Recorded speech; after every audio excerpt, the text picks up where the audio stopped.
வாழ்க்கை என்பது ஏதோ ரத்தாம்பரம் விரிச்சு ரோஜா மலர்களால் பாவப்பட்ட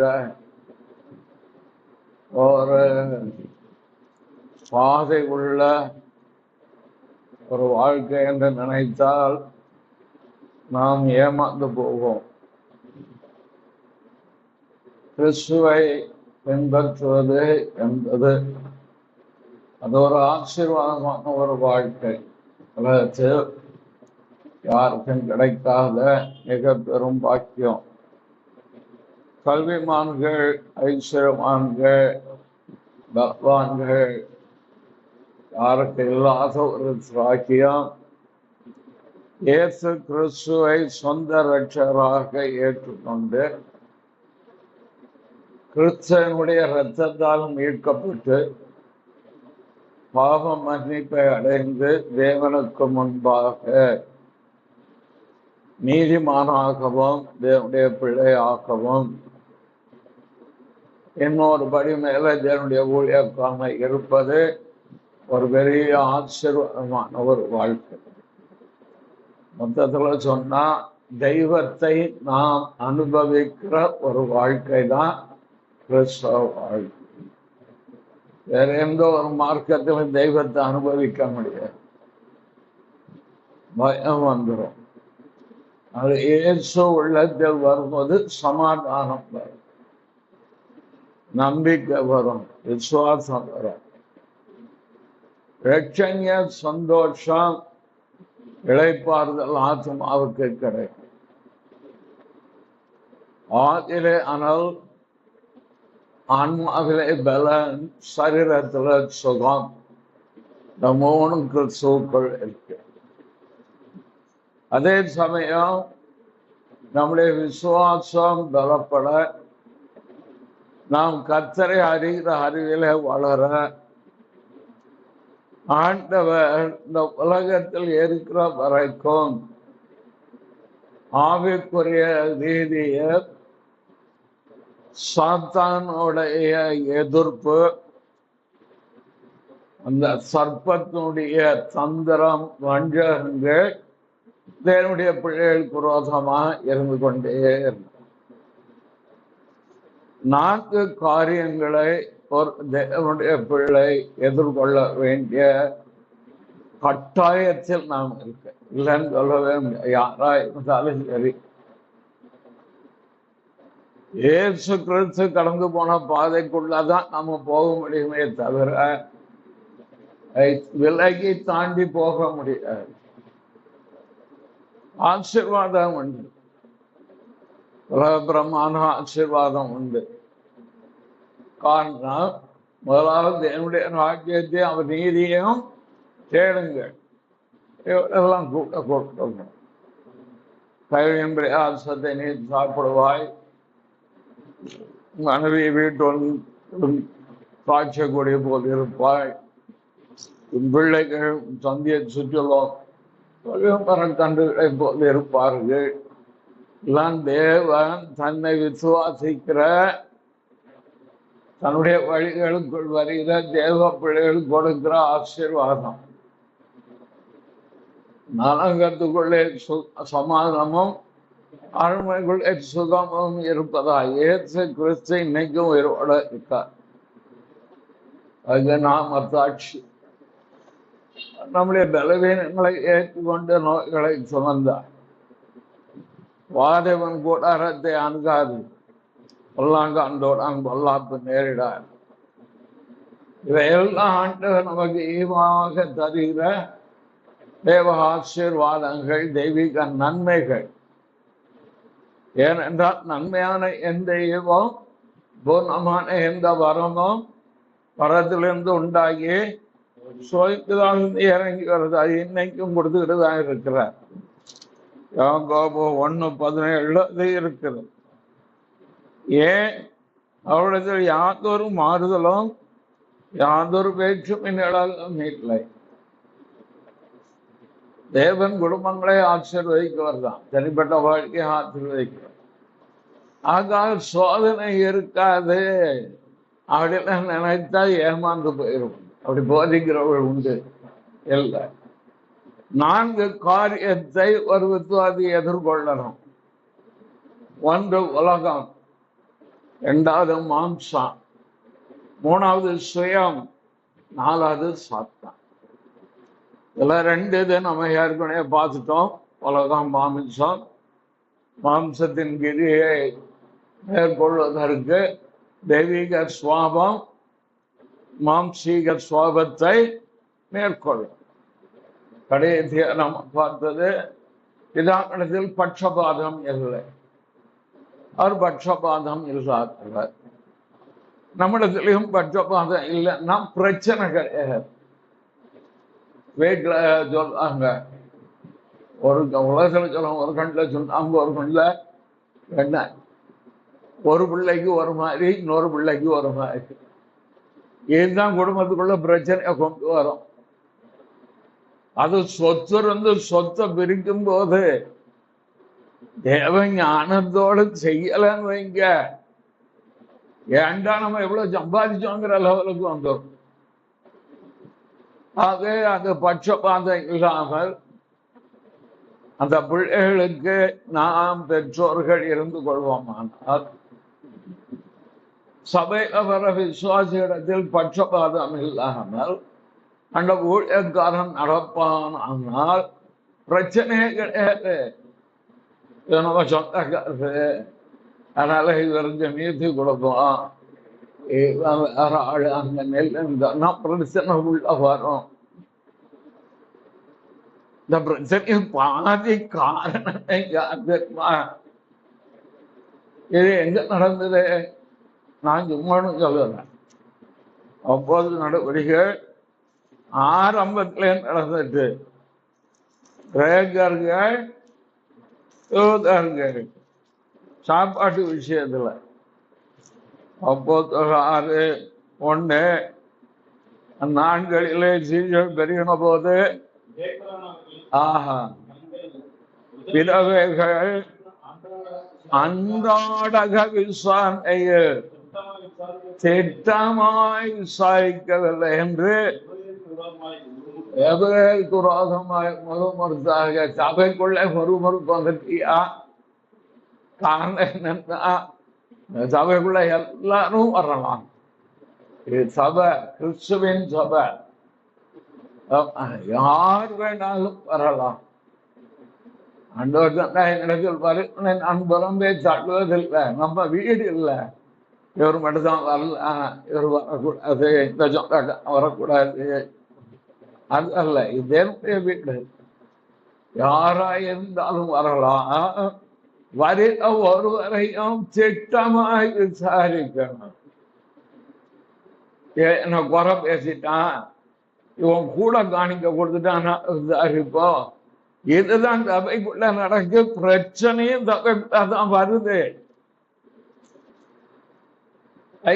சபைங்கிறது தேவனுடைய வீடு, உங்க வீடு இல்ல.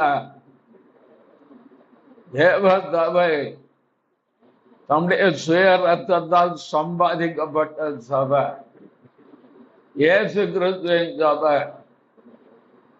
அந்த அறிவு இருந்தா எந்த ஊழியக்காரனும் பட்சபாதம் காமிக்க மாட்டான் சபைக்குள்ள. பட்சபாதம் காமிச்சா ஆக்கினை அதிகமா. உங்களுக்கு இல்ல, எங்களுக்கு. அப்படி எந்த விதத்திலும் பட்சபாதம் காமிக்க உடையன் என்றால், இவ்வளவு நேரம் ஆராதிச்சல, உண்மை உயர்த்துவே, உண்மை பாடுவே, ஆராதிப்பே. உனக்குள்ள பட்சபாதம் இருக்கா? வேண்டியவனுக்கு ஒண்ணு செய்யற, வேண்டாதவனுக்கு ஒண்ணு செய்யற. உன்னை புகழ்ந்தா அவனுக்கு வீட்டுக்கு அடிக்கடி வந்துட்டு போற, உன்னை குறைய சுட்டி காமிச்சான் வீட்டுக்கே போறது கிடையாது. நீ என்ன பாடுற, நான் யார் தெரியுமா பாரு, நான் யார் தெரியுமா? பட்சபாதம் இல்லாமல் நியாயம் தீர்க்கிற கர்த்தர் தான். நீயும் பட்சபாதம் இல்லாமல் இரு. ஊழியக்காரர்களுக்கு தான் அதிக வார்னிங். இங்க கொடுத்தது யாரு கொடுத்தாரு? லௌதேக்கியா தாத்தா விசுவாசிக்கா கொடுத்தாரு. கக்கிவிடம் கக்கின்றார். லௌதேக்கியா தாத்தா பிஷப் அர்ச்சிப்பு உன்னை கக்கி விடுவோம் பார்த்து. நீ ஜெயங்கொள்ளும் இருக்க. உலகம் மாம்சம் மாம்சத்துக்குரிய நான் சொல்ல விரும்பல. மூன்றாவது சுயம். இந்த சுயம் எல்லாருக்குள்ளும் உண்டு. கிறிஸ்துவுக்குள்ளும் இருந்தது. இயேசு கிறிஸ்துவுக்குள்ளும் இந்த சுய சித்தம் இருக்கு. தேவன் மனிதனை சிருஷ்டிக்கும் போது அவனை ஒரு அடிமை போல சிருஷ்டிக்கிறான். அடிமைன்னா அர்த்தம், எஜமான் சொல்றது மட்டும்தான் அவன் செய்யணும், இஷ்டத்துக்கு எதுவும் செய்ய முடியாது. நான் அடிமை. வேலைக்காரன் கூட ஐயா அது வேண்டாம் ஐயா அவ பண்ணோம்னா இதாரியான்னு சொல்லுவான். அடிமை அது கூட பேச முடியாது. மனிதனை ஆண்டவர் சிருஷ்டிக்கும் போது சுயாதீனம் உள்ளவனாக, சுய சித்தம் உடையவனாக ஆண்டவர் சிருஷ்டித்தார். மனிதனுடைய சிருஷ்டிப்புல ஆவி ஆன்மா சரீரம். இந்த சரீரம் நமக்கு தெரியும். நம்முடைய ஆன்மா அப்படின்னு எடுத்தா சித்தம், அறிவு, உணர்வு, இந்த மூணு அடங்குறது ஆன்மா. மனசாட்சின்னு ஒண்ணு சொல்லுறாங்க தெரியுமா? மனசாட்சி இருக்காயா? இப்படி பேசுற மனசாட்சியின் அசால இருக்கு. சொல்றோம்ல, வழக்கு சொல்லல. இது நம்முடைய ஆவிக்கொள்ளை. நம் மனசாட்சி இந்த மூன்றும் இணையும் போது அதை இருதயம் என்று வேணும். ஆண்டவர் அந்த சித்தத்தோடு தான் அவனை சிருஷ்டித்தார். ஒரு சுய சித்தம் நமக்கு இருக்கு, எனக்கு இருக்கு, உங்களுக்கு இருக்கு, இல்லைன்னு சொல்ல முடியும். அதனால்தான் அவர் நன்மை தீமை அறியத்தக்க கனியை வைத்துட்டு இத புசிக்காதன்னு. புரியுதா? ஏன்னா உனக்கு ஒரு சுயாதீனம் கொடுத்திருக்க. நான் சொன்னதை நீ கேட்கணும், கேட்டுக்கோ. நான் சொன்னது உனக்கு கேட்க விருப்பம் விட்டு, அதனால் வரக்கூடிய பிரதிபலனை நீதான் அனுபவிக்கணும். நான் காரணம் அல்ல. இதான் தெய்வீகம். எல்லாம் செய்துட்டு இதை செய்யாதாங்க, செய்யக்கூடாது. ஆனா அங்கே நடந்த சம்பவம் என்னவென்று நமக்கு தெரியும். ஆனாம் ஏவாள் பறித்து சுவைத்த அந்த கனியை, ரெண்டு பரிச்சாளா என்னமோ நமக்கு தெரியாது, அதான் சொல்ல. எனக்கு ஒண்ணு, அதான் உங்களுக்கு ஒண்ணு அப்படின்னு கொடுத்தால என்னமோ தெரியாது, மறைக்கப்பட்ட ஒண்ணு. அதை சுவைத்து கொடுத்த உடனே ஆதாம் அதை வாங்கி புசிக்கவில்லை என்றால் பாவம் பூரணப்பட்டிருக்கார். வேத பண்டிதர்கள் அதை ரொம்ப அழகாக எடுத்து சொல்றார். ஏவாள் மட்டும் புசித்து ஆதாம் புசிக்க மாட்டேன்னு சொல்லி இருந்தால் ஆண்டவர் இன்னொரு விலகிலிருந்து இன்னொரு மனுஷ சிருஷ்டிக்க அவரால் முடியும். ஆனால் தேவனுடைய வார்த்தை மீறின ஆதாமுக்குள் அந்த அன்பு இருந்தது. தன் மனைவி மேல ஒரு அன்பு அவனுக்கு இருந்தது. ஆண்டவர் சொன்னதை மீறிட்டாள். சரி, கொடுத்ததை நம்மளும் புசிப்போன அவன் புசித்த பின்புதான் வேதம் யோகுல என்ன சொல்லுது,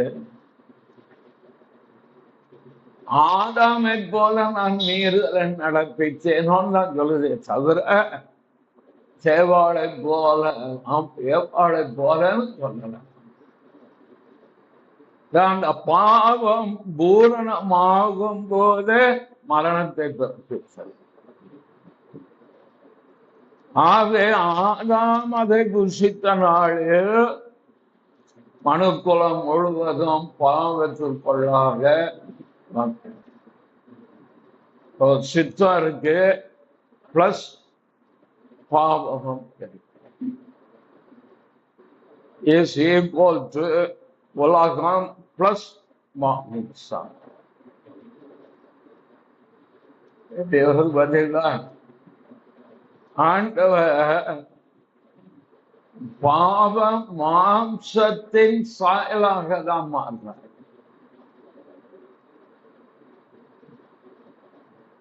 அவர் பாவி அல்ல. நல்ல ஏற்று கிறிஸ்து பாவி அல்ல. ஏன்?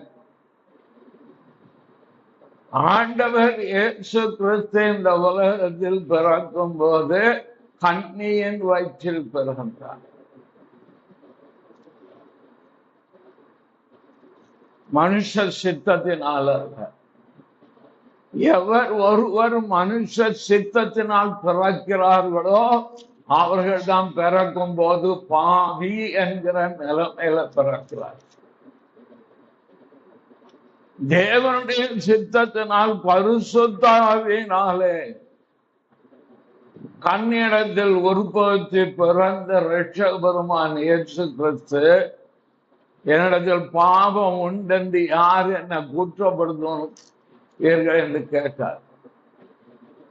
நியாயப்பிரமாணத்தின்படி நம்ம அவரை குற்றப்படுத்தலாம் தெரியுமா? நியாயப்பிரமாணத்தின்படி நியாயப்பிரமாணத்தின்படி என்ன செய்யணும்? ஓய்வு நாளை ஆதரிக்கணும். அவர் ஓய்வு நாளை ஆதரிக்கலையே. ஓய்வு நாள்ல அற்புதம் செஞ்சாரு. ஓய்வு நாள்ல சீஷர்கள் பயிரை எடுத்து சாப்பிட்டாங்க. நியாய பிரமாணத்தின்படி அல்ல, கிரியையின்படி. யாரும் அதுக்கு பதில் சொல்ல முடியல. அவர் பாவம் மாம்சத்தின் சாயலாக தான் மாறினார். ஃபார் எக்ஸாம்பிள், நம்ம ட்ரெஸ் போட்டிருக்கோம். நம்முடைய சரீரத்தை மறைப்பதற்கு உடுத்தி ஆடை அணிந்திருக்கிறோம். இது ராஜரத்னம் கிடையாது. இது சரீரம் கிடையாது. சரீரங்கிறது உள்ள இருக்கிறது. இது போல ஆண்டவர் இயேசு கிறிஸ்து தெய்வீகம் தேவகுமாரன் மனித சாயலாக வரும்போது அந்த மனுஷ சாயலாக தான் நம்ம மேல போட்டிருக்க ட்ரெஸ் மாதிரி தான். அவருக்குள் இருந்தது தெய்வீகம், அவருக்குள் இருந்தது பரிசுத்தம், அவருக்குள் இருந்தது நீதி, அவருக்குள் பாவம் இல்லை. பாவம் இருக்குன்னு பேசுறவங்க இருக்காங்க. பாவம் மாம்சத்தின் சாயலாகத்தான் வந்தார், பாவியாக வரல. ஆனால் தேவன் எல்லாருடைய அக்கிரமங்களை அவர் மேல் விழ பண்ணினார். ஏசாயா 53:8 வாசி. அதே ஆண்டவருக்கு மனுஷனாய் வந்ததுனால சோதனையை அவர் சந்தித்தார், பசி உண்டாயிற்று, தாகம் எடுத்தது. எல்லாம் வேகத்துல சம்பவம் தான். பசி வந்ததுனால அத்தி மரத்தை பார்த்தார், ஏதாவது இருக்காங்க. தாகம் வந்தது, சமாரியத்திட்ட கேட்டார், உறக்கமும் வந்தது. படகுல படுத்து நல்லா உறங்கி. என்றால் அவன் மனுஷகுமார், நம்மை போல அவர் சோதிக்கப்பட்டும் பாவம் இல்லாதவராக. ஆகவே அவருக்குள் சுய சித்தம் என்று ஒன்று இருந்தது. ஆனால் அவர் ஜெபித்தார். என்ன சொல்லி ஜெபித்தார்? இதாவே இந்த பாத்திரம் என்னை விட்டு நீங்க குணமானால் நீங்கட்டும், ஆகிலும் என் சித்தத்தின் படி அல்ல. லூக்கா 22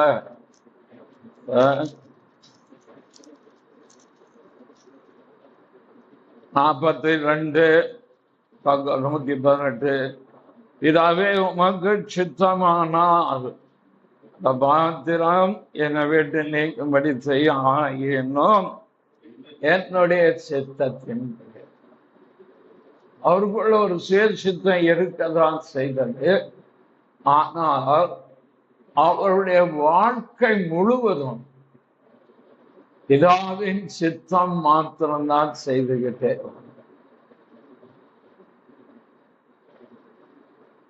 நாம் ஜெயிக்க வேண்டிய ஒரு இடம் என்னவென்றால் சுய சித்தம் எல்லாருக்கும் இருக்கும். இந்த சுய வேலை செய்யும். எப்படி வேலை செய்யணும்? நான் சொன்னதான் நீ செய்யணும்.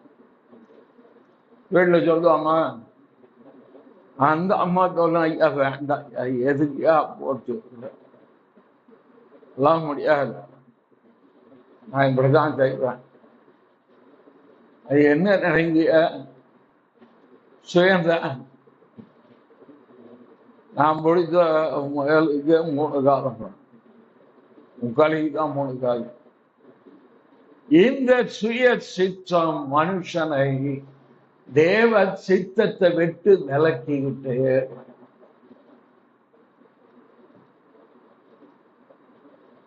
வாட்ச் பண்ணி இன்னைக்கு ஒண்ணு கேட்டேன், ரொம்ப அழகாக.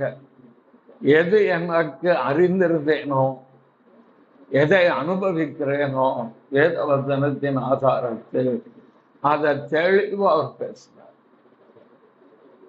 நீ உன்னுடைய சுய சித்தத்தை எடுப்பாயானால் உனக்கும் தேவனுக்கு நடுவில் ஒரு திற வந்து விழுந்தார்.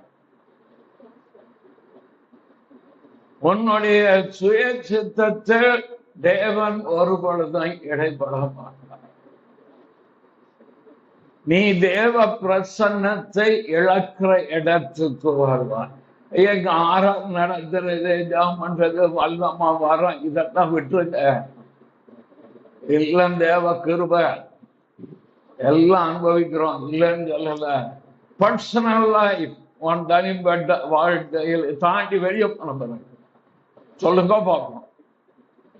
ஊழியக்கான சொல்லுங்க, விசுவாசிக்கிறோம். நான் தேவ சித்தம் தான் செய்கிறேன். தேவ ஆவியனுடைய சத்தத்துக்கு 100% கீழ்ப்படுகிறார். 100க்கு 100 நாங்கள்.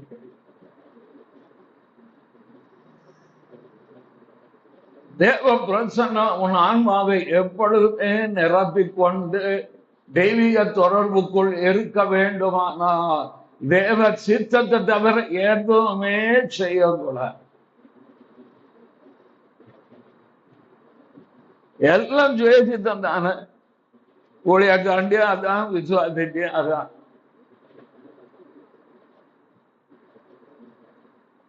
குடும்ப காரியமா தேவ சுமந்து கொண்டு வாங்க. உடைய சித்தப்படி எனக்கு நீ காண்பிதான் காண்பாரு. ஓழியம்மா உங்களுடைய சித்தம் என்ன சொல்லும்? நம்ம இஷ்டப்படி செஞ்சுட்டு ஆண்டவருக்கு பெரிய எல்லாம் அவர் சித்தத்தை அறிஞ்சுக்கிட்டா நம்ம இஷ்டப்படி வாழவும் முடியாது, ஊழியம் செய்யவும் முடியாது.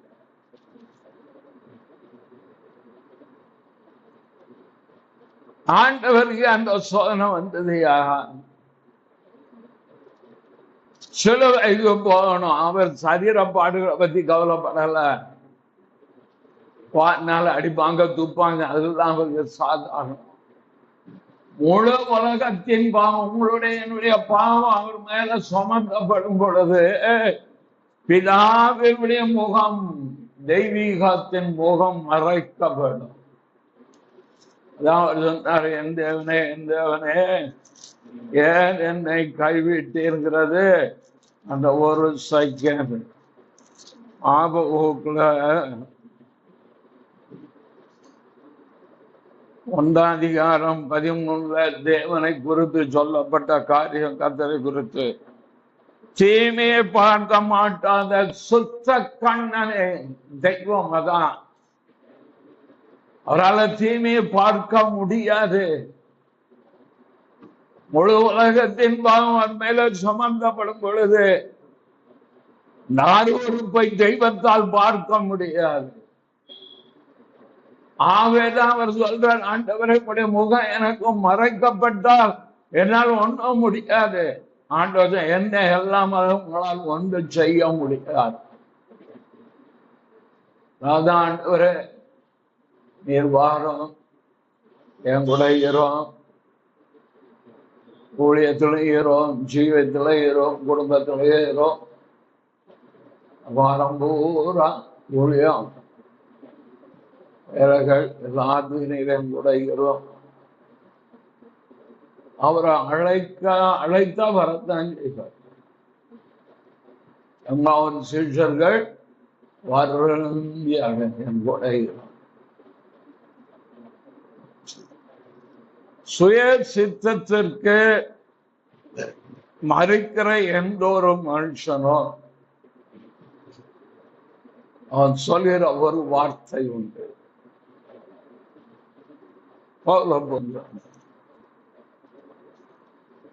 கலாத்திய நிருபம்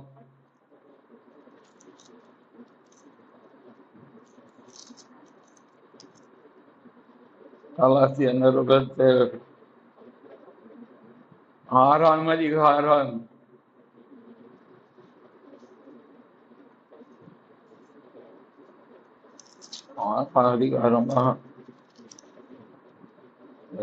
5:24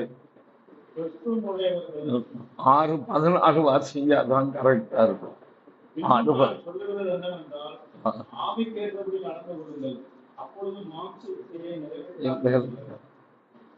5:24 கிறிஸ்தவர்கள்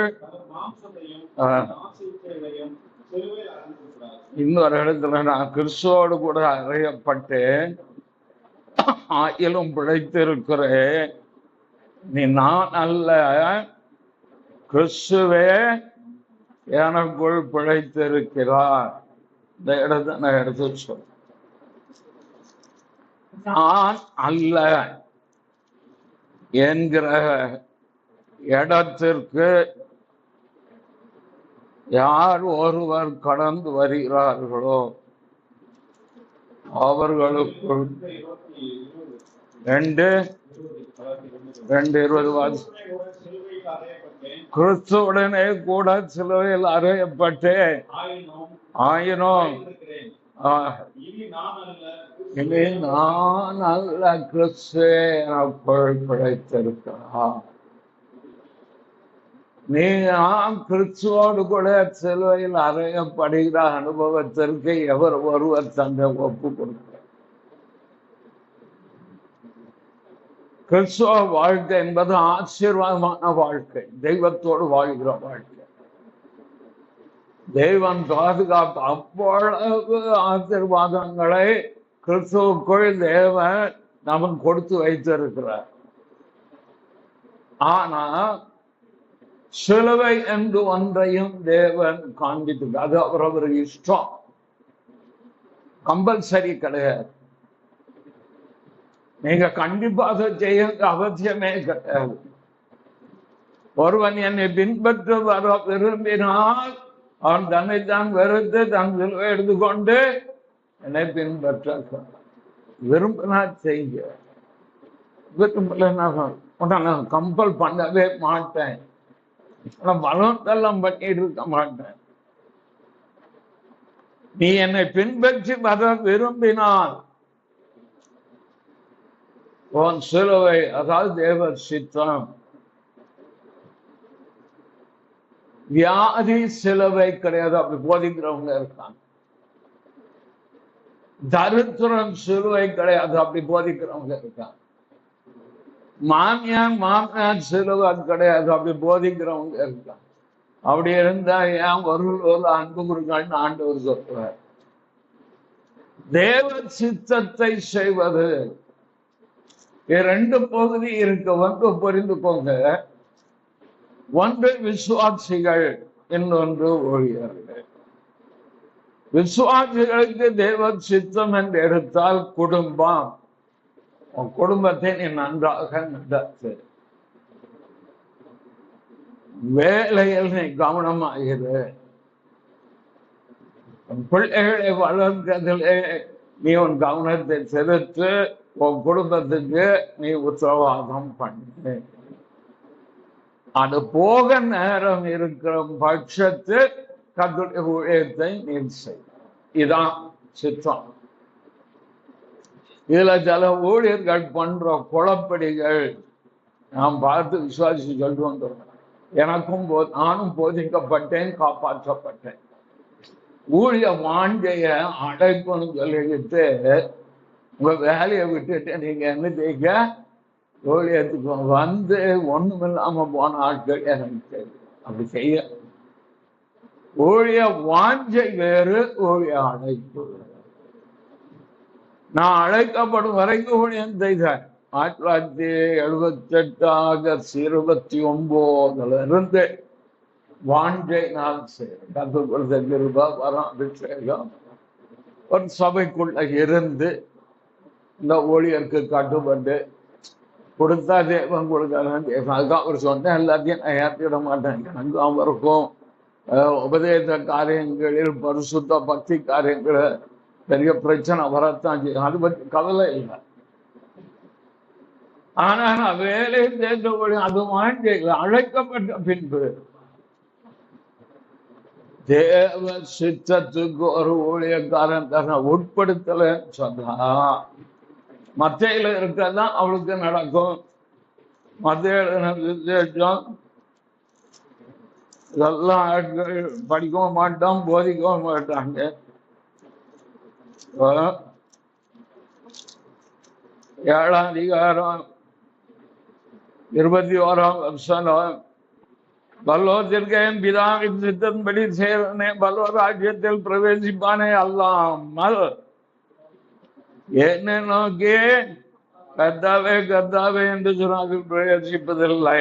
அந்நாளையோ அநேகர் என்னை நோக்கி கர்த்தாவே கர்த்தாவே உமது நாமத்தினால் தீர்க்க உரைத்தோம் அல்லவா, உமது நாமத்தினாலே பிசாசுகளை துரத்தினோம் அல்லவா, நாங்கள் அநேக அற்புதங்களை செய்தோம் அல்லவா என்பார்கள்.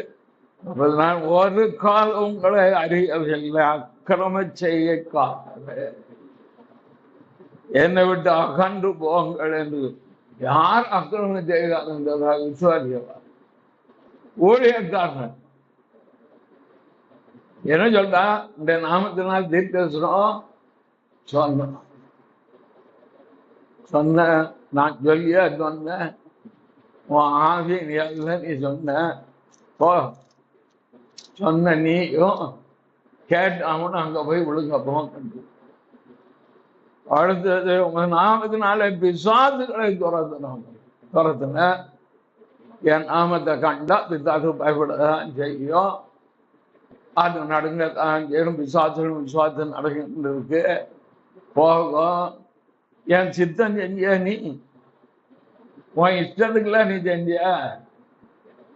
ஒளியா மாமன் பின்னாலையும் அப்பன் பின்னாலையும் தாத்தா பின்னாலையும் சுத்திட்டு அலைஞ்சனி. நான் சொன்ன இடத்துல இருந்து நீ ஊழியம் செஞ்சியா? என்கிட்ட கேட்டியா? அதனால நீ வரணும் வித்தாசந்தாருக்கு நீ போய் சேரு போக்கு. எவ்வளவு பயங்கரம் இருக்கான். சும்மா கிடையாது ஊழியம் கேட்கறது. அற்புதங்களை செய்தோம் அல்லவா? அற்புதம் செய்துட்டாப்புல பல்லது பேரியா? தேவ சித்தம் அறிந்து செய்யாத எந்த ஊழியக்காரனும் பல்லவத்துக்குள்ள போகிற நிச்சயம் கிடையாது. நீ என்னை பெரிய காரியம் கேட்டான். 48 வருஷம் தேவ சித்தத்தை விட்டு வலது பக்கம் சில இன்னைக்கு வர நித்திரை அடைய நாள் வரைக்கும் தேவ சித்தத்தை விட்டு லட்சம் கோடி கூட தேவ சித்தம்னாச்சு. எத்தனை பணம் கொண்டாந்து கொடுத்தாங்க, எத்தனை ஊழியங்கள் செய்யுங்கன்னு கொண்டாந்து கொடுத்தாங்க. தேவ சித்தம்னா தேவன் தேவ சித்தம் அவன் பணத்தை நீ வச்சுக்கோ, எனக்கு கர்த்தர் போஷ் எனக்கு தருவார். தந்துட்டு தான் இருக்காரு. அழைத்து அவர் உண்மை உள்ளார். ஏன் தேவ சித்தம் செய்யினா உடனே அதுக்குரிய எல்லாம் வந்து சேரும். இது ஊழியர்களுக்கு விசுவாசிகளுக்கு இல்ல. ஊழியன் தேவ சித்தம் செய்கிறியா இல்லைன்னு உன் மனத்தாட்சிக்கே தெரியும். வானத்துக்கும் பூமிக்கும் குதிக்க கூடாது. நாம் பேச நிக்கன்னா தேவ சித்தத்தின்படி பேசுறா இல்லையா? தேவ சித்தத்தை குறித்து ஜனத்திற்கு சொல்றாங்க இல்லையா? கொலோசியர் 1ஆம் அதிகாரம் 9ஆம் வசனம் நினைக்கிறேன். கொலோசியர் 1 எடுக்க 9 நாள் முதல் ஜெபம் பண்ணுகிறோம். எல்லா ஞானத்தோடும் ஆவிக்குரிய வேதத்தோடும் அவருடைய சித்தத்தை அறிகிற அறிவினாலே நிரப்பப்படும். இதை வச்சு ஜெபம் பண்ணணும். நம்முடைய சித்தத்தை அறிகிற அறிவை தாரம். ஊழியத்தில் இருக்க எனக்குலாம் பயங்கர கஷ்டம். தேவ சித்தம் நிறைவேற்ற கதையும் செலுத்தினாதான் முடியும். சுய எழும்பும், மாம்சம் எழும்பும், வெற்றுவமான வரும். இல்ல, தேவ சித்தம் நிறைவேற்றியே முடிக்கணும். அதுக்குரிய ஞானத்தை தான். நீங்கள் எல்லா ஞானத்தோடும் ஆவிக்குரிய விவேகம்னா அண்டர்ஸ்டாண்டிங், புரிந்து கொள்ளுதல். அந்த புரிந்து கொள்வதோடு தேவ சித்தத்தை அறிகிறார்கள். வந்து தேவ சித்தம் கண்டிப்பா நான் செய்யணும். அதற்கு கரையம் செலுத்திதான். ஏன் தெரியுமா? ஜனங்கள் நீங்க ஆசீர்வதிக்கப்படும். உங்களை ஆசீர்வதிப்பது தேவனுடைய சித்தம். நீங்க நல்லா இருக்கணும், குடும்பம் நல்லா இருக்கணும், உங்க குடும்பத்துல ரட்சண்யம், குடும்ப வாழ்க்கை தலைமுறைக்கு கடந்து போகணும். விசுவாசம், தேவ பக்தி, கரும போனோம். ஆண்டவர் அதை செய்வதற்கு யார வளைவார் உங்களை மாட்டாரு. நீங்களே செய்வீங்க. எங்களை தான் வளைப்பார், போட்டு எடுப்பார். குளக்களத்துல போட்ட மாதிரி கஷ்டமா இருக்கும். ஏன்னா சிலுவையை எடுக்கணும், சிலுவையை சுமக்கணும், சிலுவையை சகிக்கணும், சிலுவையில அதை ஒப்புக்கணும். ஆண்டவர் இயேசு சிலுவை எடுத்தார், சுமந்தார், சகித்தார், சிலுவையில் அறையப்பட்டார். எவர் ஒருவர் தன்னை சிலுவையிலே அறையப்படுவதற்கு ஒப்புடுகிறார்களோ அவர்களுக்குள் சுயம் வேலை செய்ய. யோசேப்பு கர்த்தர் யோசேப்பு போல இருந்தார். சொப்பனத்துக்கு அர்த்தம் சொல்கிற கிருபை வரம் அவருக்கு. எந்த சூழ்நிலையிலும் கர்த்தர் அவரை கைவிட மாட்டார். காலத்துக்கு முந்த பார்த்தார். தேவன் கூட 2 வருஷம் உட்கார்ந்து அவர் சொல்றது என்ன சொல்றார் தெரியுமா? தேவனே மங்களகரமான உத்தரவுமக்காருள்வாராக. நான் அல்ல. அந்த இடத்துக்கு யோசேப்பை கர்த்தர் பண்றார். அதுக்கு முன்னால என்ன சொல்றார் தெரியுமா? சொப்பனத்தை என்ற சொல்லுங்க தேவனுக்கு அடுத்த என்னால முடியாது. நான் போன பித்தாத்து ஓடிடும். நான் புறப்பட்டோன்னு பித்தாத்து அந்த வந்துட்டாங்க ஓடும். கடைசியில் அவனை பித்தாத்து விரட்டிக்கிட்டு இருக்கு. நான் அல்லங்கிற இடத்துக்கு யோசிப்பு வந்த பிறகுதான் பார்வோனுக்கு சொப்பனத்தை கர்த்தர் கொடுத்த உடைப்பா. அவனை சிறந்த தலைவனாக எந்த விதத்திலும் மனமேட்டிமை இல்லாமல் பணிந்த அவனியோடு இருக்கிற சேர்ந்த பெருமை வரும், மனமேட்டிமை வரும், அகங்காரம் வரும். சிலுவையில் அறையப்படாத ஆழி ஆக்கிறத ஈஸியா கண்டுபிடிச்சிடும். இவருக்குள்ள இவர் சிலுவையில் அறையப்படாத ஆளு. உங்கள சொல்லல, ஊழியக்கான் டக்குன்னு கண்டுபிடிச்ச இவனுக்கும் ஆவியானவருக்கு அந்த அன்பதம் இல்லை. அப்படிப்பட்டவன் வாய் பெருமையானவளை பேசினாலே தெரிவித்தான். சுயம் சாகாத செத்து போகாத ஊழியக்கார், எஜமானுக்கு துரோகம் பண்ணுகிற ஊழியக்கார், தேவன் வைத்த இடத்துல இருந்து தரித்திருந்து வேலை செய்யாத வேலைக்காரன், செத்தவங்காரு சபை ஊழியக்கார், பயங்கர லோபதைக்கம் வாந்தி பண்ணிவிடுவோம். வாந்தி கொமட்டல் வருது எனக்கு. நீ எங்கிட்டு உன் சபையும் கெடுத்து வச்சிருக்கிய. பக்தி என்னன்னு தெரியாது ஊழியக்காரனுக்கு. ஜனம் என்ன செய்யும்? ஜனங்கள் வாயில வேதத்தை தேடினா கண்டதையும் தீர்க்கணும் சொல்லுத. ஒரு வசனம் தெரிய மாட்டேங்கு. ஏசுநாதர் யாருன்னே தெரியல. ஏசுநாதர் வல்லமேல் குறைந்தவரான் என்று ஒரு ஊழியக்காரன் சொன்னான். போய் சொல்லட்டாங்க. வானதில் போய் சர்வ அதிகாரம் உள்ள சர்வ கர்த்தர். ரட்சித்தவர் யாரும் தெரியல, அழைத்தவர் யாரும் தெரியல.